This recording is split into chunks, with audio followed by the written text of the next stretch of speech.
They'll ruin my special day, my sister-in-law hissed, pointing toward the photo of my 8-year-old twins on my phone. I want them out of the wedding, completely. My heart stopped. Excuse me? A wave of disbelief washed over me, followed by a sharp pang of hurt that took my breath away. I felt as though I'd been physically struck, the shock of her words leaving me momentarily speechless. You heard me. Kayla's eyes narrowed. No kids at my wedding, especially not yours. I gripped my coffee cup so hard I thought it might shatter. The same children she'd asked to be her flower girl and ring bearer. The same children whose parents, us, were bankrolling her $75,000 dream wedding. My knuckles turned white as a storm of emotions battled within me. Betrayal, anger, and most of all, fierce maternal protectiveness. How could she speak about Emma and Ethan this way, as if they were inconvenient props rather than children who had been excitedly preparing for months? But Emma and Ethan have been practicing for ages, I managed to say, my throat tight with shock. Emma cries herself to sleep holding that flower girl dress. An image of my daughter's joyful face as she twirled in that dress flashed through my mind. Do I look like a princess, Mommy? She had asked, her eyes shining with innocent excitement. The thought of her heartbreak made my chest physically ache. Kayla flipped her hair, the massive 3-carat diamond on her finger catching the light. Not my problem, it's my wedding. Those 3 words, not my problem, perfectly demonstrated Kayla's typical attitude toward life. Nothing was ever her responsibility. Not her maxed-out credit cards, not her revolving door of jobs, not the emotional trauma she was about to inflict on 2 innocent children who adored their aunt. Something cold and calculating clicked into place inside me. I forced a smile that didn't reach my eyes. Of course, Kayla. Your wedding, your rules. As I spoke the words, I felt a steely resolve building inside me. For years, I had been the accommodating sister-in-law, the one who smoothed things over for the sake of family harmony. But in that moment, watching her casually dismiss my children's feelings while wearing a ring that cost more than our first car, something fundamental shifted. This wasn't just about a wedding anymore. It was about respect, about teaching someone the meaning of family. What my darling sister-in-law didn't know, every contract for her lavish wedding had exactly one name on the financially responsible line, mine. And I just decided to teach her a lesson about family she wouldn't forget. My husband Derek and I have been married for 12 years. We live in a comfortable suburb outside of Boston where we've built a good life with our twins, Emma and Ethan, who just turned 8. Derek runs his own financial consulting business, which has done exceptionally well over the past 5 years. I work as the chief operating officer at a healthcare startup that went public last year, which left us in a more comfortable financial position than we ever expected to be in by our late 30s. Our success hadn't come easily. I still remember the early years of our marriage, eating ramen for dinner while paying off student loans, the tiny apartment we shared before the twins came along. The long nights Derek spent building his business from scratch, the weekends I dedicated to my career while pregnant with twins. We'd earned every penny through hard work and careful planning money that Kayla seemed to think appeared by magic, ready to fund her every whim. We're not flashy people. We live in the same 4-bedroom colonial we bought when the twins were born. I still drive my 6-year-old Volvo SUV, and most of our money goes toward our children's education fund and investments. The only luxury we really allow ourselves is travel. We take the kids somewhere interesting twice a year, believing experiences matter more than things. Derek's younger sister Kayla, however, has always been different.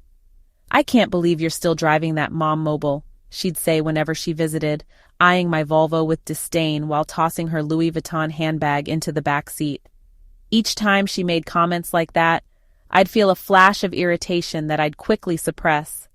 Her words stung more than I liked to admit, carrying an undercurrent of judgment that our choices somehow reflected a lack of sophistication rather than deliberate priorities. Sometimes I'd lie awake at night, replaying her cutting remarks and wondering why I allowed them to affect me so deeply. I'd just smile and say, "It gets us where we need to go." What I didn't say was that Kayla's designer lifestyle was funded entirely by their parents and a revolving door of maxed-out credit cards. What I also didn't say was that my mom mobile represented freedom to me, freedom from the pressure to impress others, freedom from debt, freedom to direct our resources toward what truly mattered to us. I didn't need to justify that to someone who had never paid her own cell phone bill. Kayla was perpetually between jobs, having quit her last position as a marketing assistant because her boss didn't appreciate her vision. She'd been engaged 3 times before meeting Tyler, a good-looking pharmaceutical sales rep with a charming smile and expensive taste that matched hers. Each failed engagement had been accompanied by drama, tears, and inevitably financial bailouts from her parents. I'd watched my in-laws drain their savings to cover deposits on venues for weddings that never happened, always with the understanding that, this time it's real. The pattern was exhausting to witness. When Kayla announced their engagement at Derek's parents' anniversary dinner, complete with a 3-carat diamond ring that caught every light in the room, I was genuinely happy for her. Everyone deserves to find their person, and Tyler seemed nice enough, if a bit image-conscious. My smile had been sincere that night, despite the knot of apprehension in my stomach. Perhaps this time would be different. Perhaps Tyler would be the steadying influence Kayla needed. I caught Derek's eye across the table, seeing my own cautious hope reflected there. Neither of us voiced our concerns, not wanting to dampen the celebration. "We're thinking a June wedding at the Lakeside Manor," Kayla gushed, referring to one of the most exclusive wedding venues in Massachusetts. "Nothing too extravagant, just 250 of our closest friends and family." I nearly choked on my wine. Lakeside Manor was the venue celebrities chose for their weddings, with a price tag to match. And 250 people wasn't a small, intimate gathering. It was a full-scale production.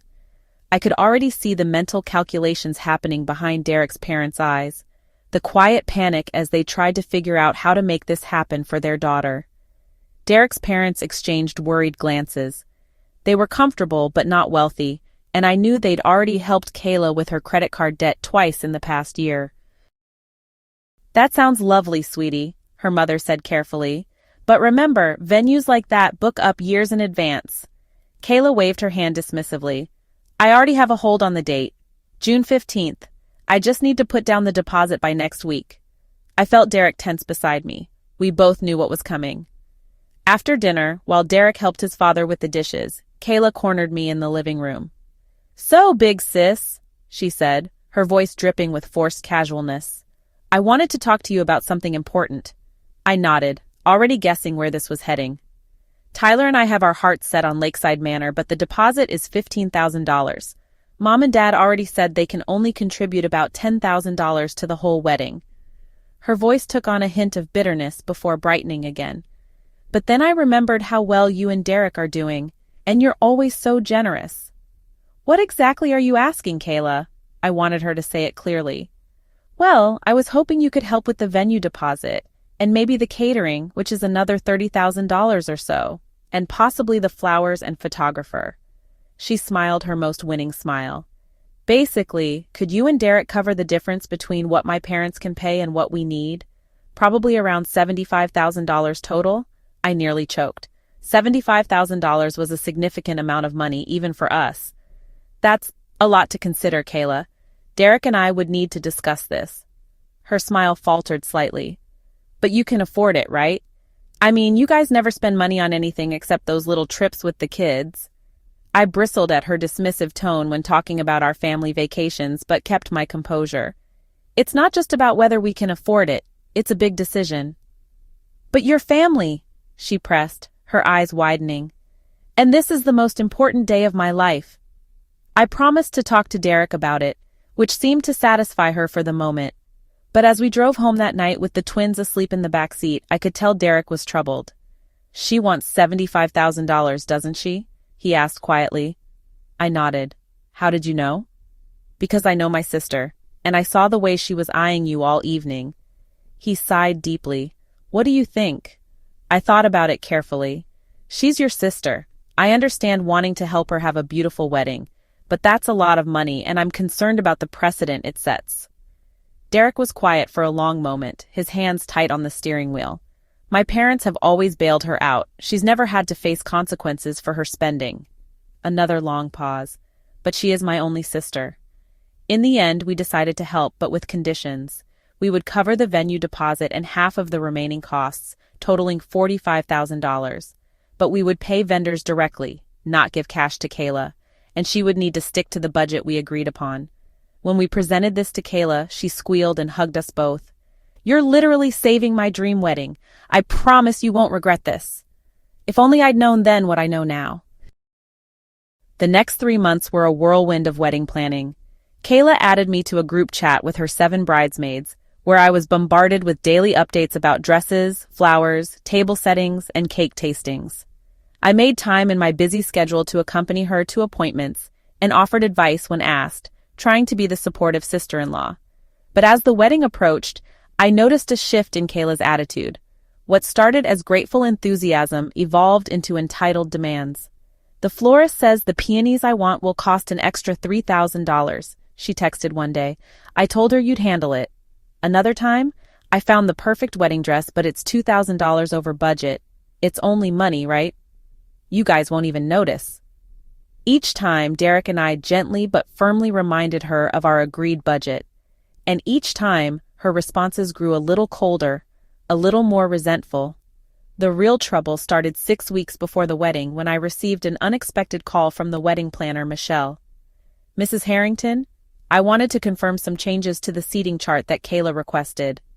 "Changes?" I asked, confused. "What changes?" "She's asked us to remove the children's table. She said there would no longer be any children attending the wedding." My stomach dropped. "There must be a mistake. My twins are the flower girl and ring bearer." "I'm sorry," Michelle said, sounding genuinely apologetic. "Kayla specifically mentioned that the Harrington children would no longer be participating in the ceremony. She said she'd already discussed this with you." I thanked Michelle and immediately called Kayla, who didn't pick up. Instead, she texted back, "Can't talk now. At final dress fitting. So excited." That evening, after the twins were asleep, I brought it up with Derek. "Did you know Kayla is planning a child-free wedding now? She's removed Emma and Ethan from the ceremony." Derek looked up from his laptop, shocked. "What? No, she never mentioned anything to me. That doesn't make sense. The kids have been so excited about taking part in the wedding." "Well, according to the wedding planner, Kayla's changed her mind, and apparently she claims she already told us." Derek rubbed his forehead. "Let me talk to her. This has to be a misunderstanding." But when Derek called his sister, she was surprisingly direct. "Look, I've been thinking about it, and I really want an elegant, adults-only wedding," she said, her voice firm. "Kids are unpredictable. What if Emma drops the flower petals wrong or Ethan loses the rings? They could ruin everything." "They're 8 years old, Kayla, not toddlers," Derek countered. "And they've been practicing their roles for weeks. Emma spent hours perfecting her flower girl walk." "I know, and I'm sorry, but it's my wedding. I get to decide who's in it." Her voice took on an edge I'd never heard before. "Besides, I thought you were helping with this wedding because you care about my happiness. If you're just doing it to get your kids in the spotlight, then maybe we should reconsider the whole arrangement." Derek was speechless. After a moment, he managed to say, "We'll talk about this more tomorrow," before hanging up. Later, I regretted that he hadn't called her bluff, right there and then. Her words had been incredibly hurtful considering how much of a sacrifice we were making. If we invested that sum in a college fund for our kids, it would be worth more than double in 10 years' time. Yet here she was, complaining. This was money we'd scrimped and sacrificed to save while she was out there enjoying herself. That night, neither of us slept well. How were we going to tell the twins they were no longer welcome in their aunt's wedding? Emma had been talking about her flower girl dress for months, and Ethan had been proudly practicing carrying a small pillow around the house. The next day I tried to smooth things over. I invited Kayla to lunch, thinking a face-to-face conversation might help her see reason. We met at a small cafe near my office. Kayla arrived 20 minutes late, designer sunglasses perched on her head and a new Prada bag on her arm, a pre-wedding gift from Tyler's parents, she explained. "Listen," I began after we ordered, "I understand it's your wedding and you should have it exactly the way you want. But the kids are really looking forward to being part of your special day. They've been practicing for weeks." Kayla stirred her iced tea slowly. "I get that, but weddings aren't about what children want. They're about the bride and groom." "Of course," I agreed, trying to keep my voice gentle. "But they're your niece and nephew, your only ones. Don't you think they'd add something special to the ceremony?" "What I think," she said, setting down her spoon with a clink, "is that everyone is trying to make my wedding about something other than me. Mom's worried about the budget, Dad thinks the venue is too pretentious, and now you're making it about your kids. I took a deep breath. Kayla, we're contributing a significant amount of money to make your dream wedding possible. We're not asking for anything in return except to have our children, your family, participate in a small but meaningful way. Something shifted in her expression then. A hardness entered her eyes. Let's be honest, she said, leaning forward. You're contributing because you and Derek can afford it. It's pocket change to you. Meanwhile, this is the most important day of my life, and I don't want it ruined by children running around or making noise during the ceremony. Emma and Ethan would never. They're kids. She cut me off. That's what kids do. They're unpredictable and attention-seeking. I've seen them at family gatherings. I felt a surge of maternal defensiveness. My children are well-behaved, and you know it. Maybe in your eyes, she scoffed.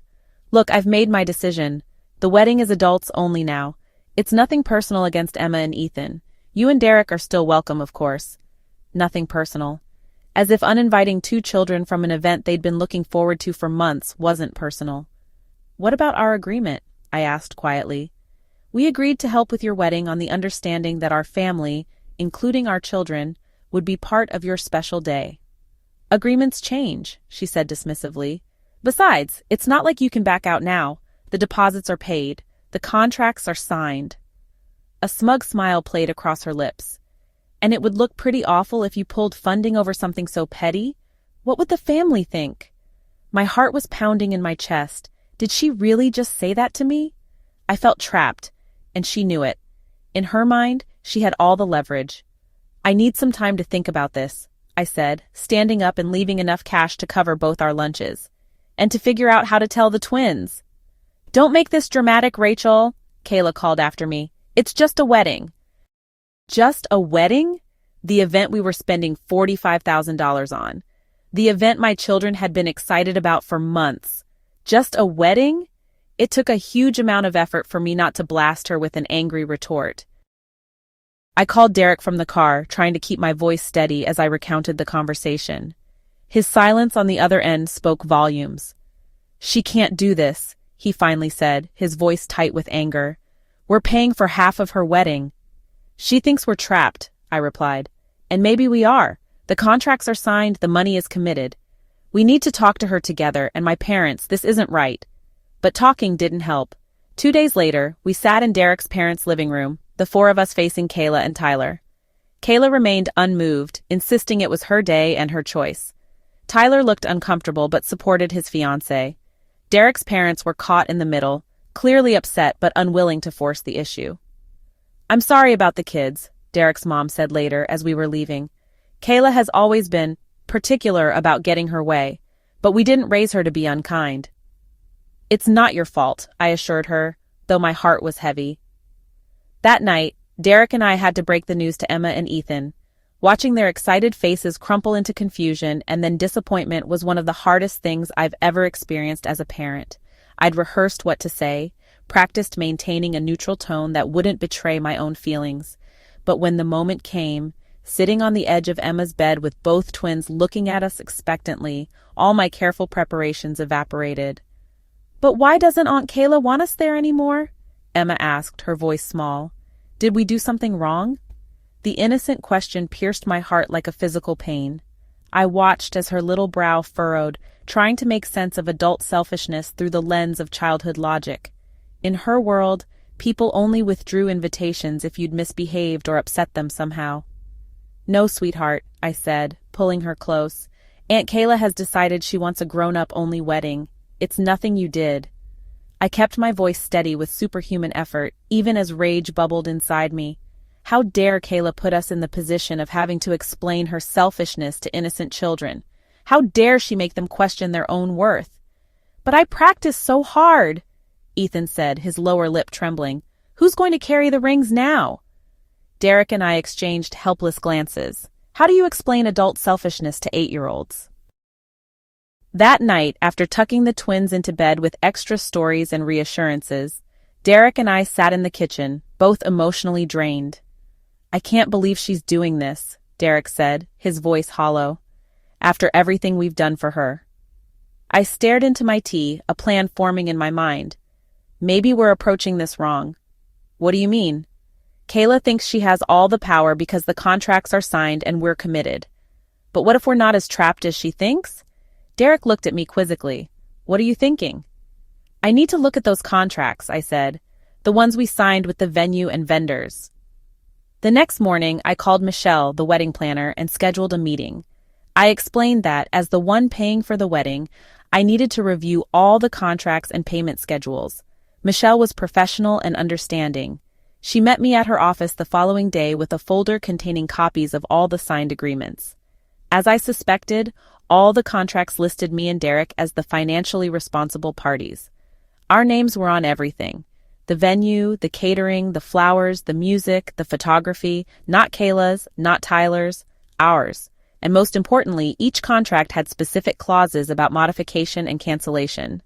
Michelle, I said carefully after reviewing the documents, hypothetically speaking, as the person financially responsible for these contracts, what authority do I have to make changes? Michelle hesitated. Well, technically, since you're the contracting party, you have full authority to modify or even cancel these agreements, subject to the terms outlined in each contract, including the payment arrangements. Yes, she confirmed, especially those. Thank you, I said, a sense of calm settling over me. That's very helpful to know. On the drive home, I called my best friend Lisa, who happens to be a corporate attorney.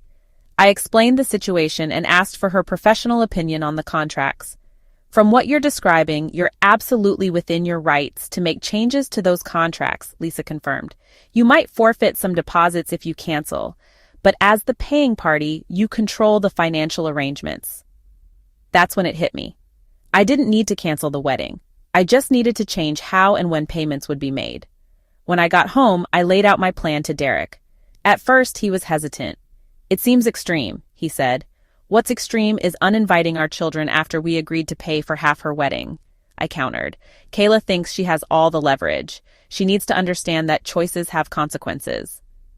After much discussion, Derek agreed. You're right. If she wants to change our agreement, then we can change ours too.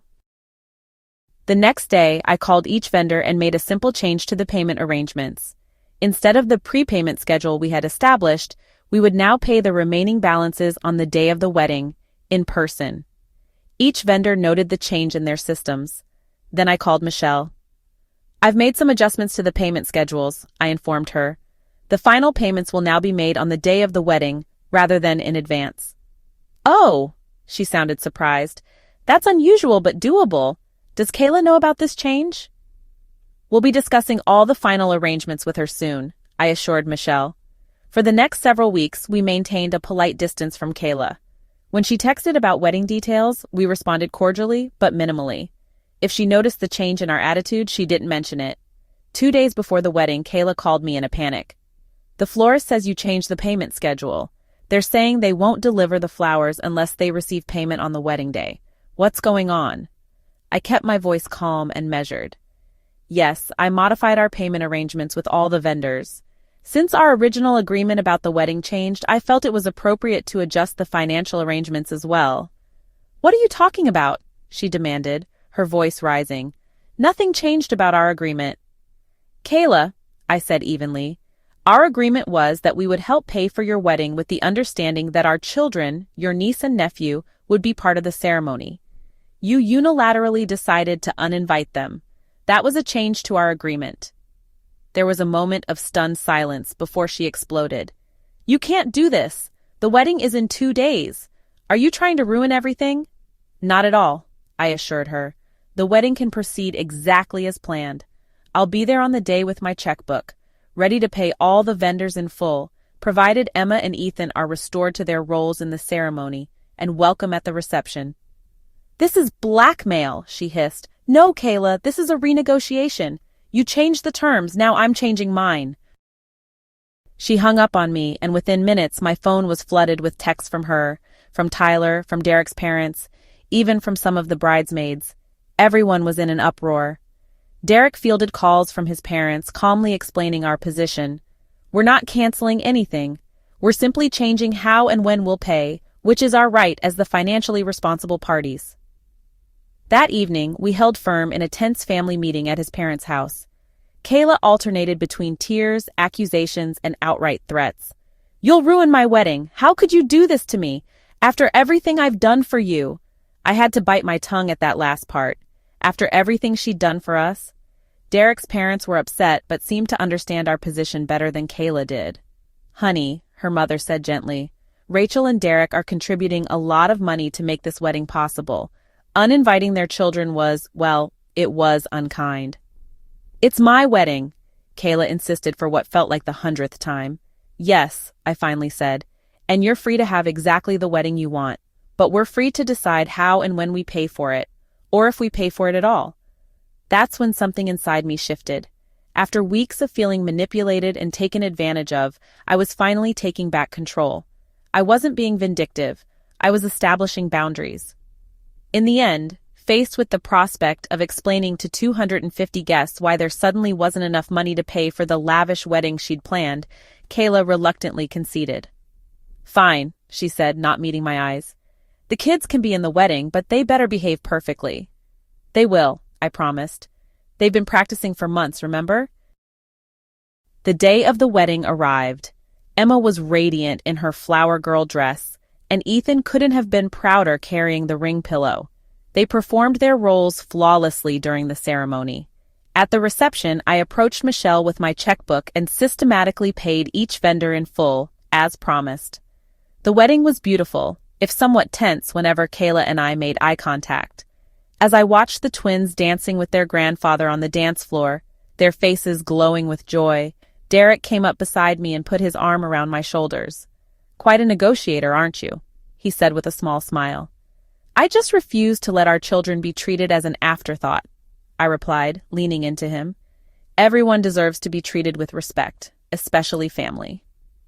Later that evening, as the celebration was winding down, Kayla approached me at the bar. For a moment, we stood in awkward silence. "The kids did well today," she finally said. Not quite an apology, but perhaps the closest I would get. "Yes, they did," I agreed. "They were very happy to be part of your special day."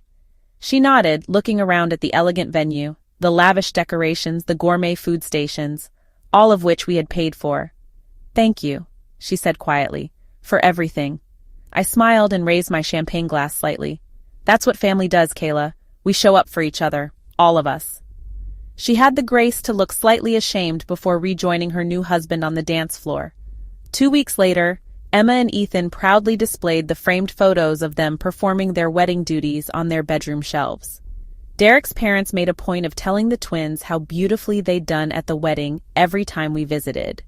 As for Kayla and Tyler, they sent a polite thank you note for our generous contribution to their wedding, along with a small gift basket of specialty teas. It wasn't exactly a huge expression of gratitude, but it was something. More importantly, there's been a subtle shift in Kayla's attitude toward us, especially to the kids. The dismissive comments about our parenting and our lifestyle choices have stopped. She seems more careful now, more considerate when she engages with us.